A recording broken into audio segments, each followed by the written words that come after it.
first time we've honored a member of the Fowkles family here on HillsboroSports.com, but this is the first time that we have talked to Clara Fowlkes, who wound up winning the conference championship in pole vault last year, and her sister actually competed and won a state championship at Cedar Ridge. So how often do you talk to your sister about winning that state championship? Not super often, but it kind of comes up whenever, I don't know, whenever we talk about pole vault, but yeah.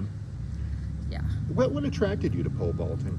Both of my parents did it in high school and college. My sister has been successful in high school and college, so I just started doing it because of that, and I also really enjoy it. So. Yeah, and your sister's now competing at Appalachian State, and she won a state championship in a unique way. She actually had a jump off one time, which she had never even heard of until that moment right there. Overall, what was it like competing at North Carolina A&T last year?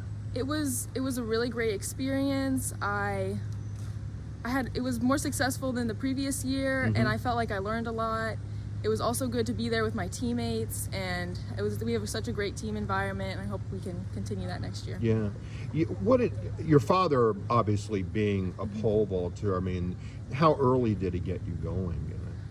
Not seriously until I started high school, but I'd definitely done it, go play at the track when he was coaching my sister.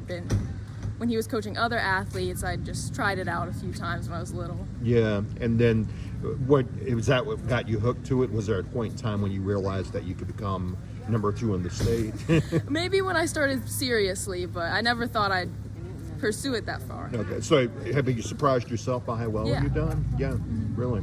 So as you get right now, you're going to start school next week here, but you'll be competing, I guess, in the winter for indoor track. Yes, for sure. And what's your goals when you get to winter time? Definitely to make it to the state championship and always improving. Yeah.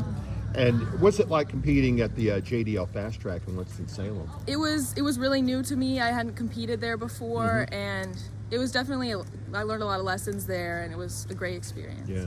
The JDL Fast Track's where the indoor state championships are held, for those who don't know, and that's always such a vast atmosphere because there's always so many athletes around.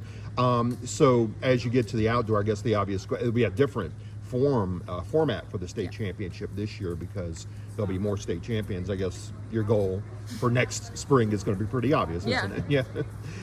A&T, that is a mammoth day when you're. It sure is. Yeah. I mean, there are thousands of people there.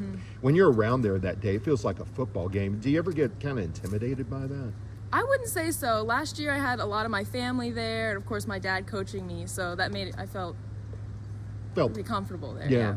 I'm intimidated just walking up to that because of just how many people there are.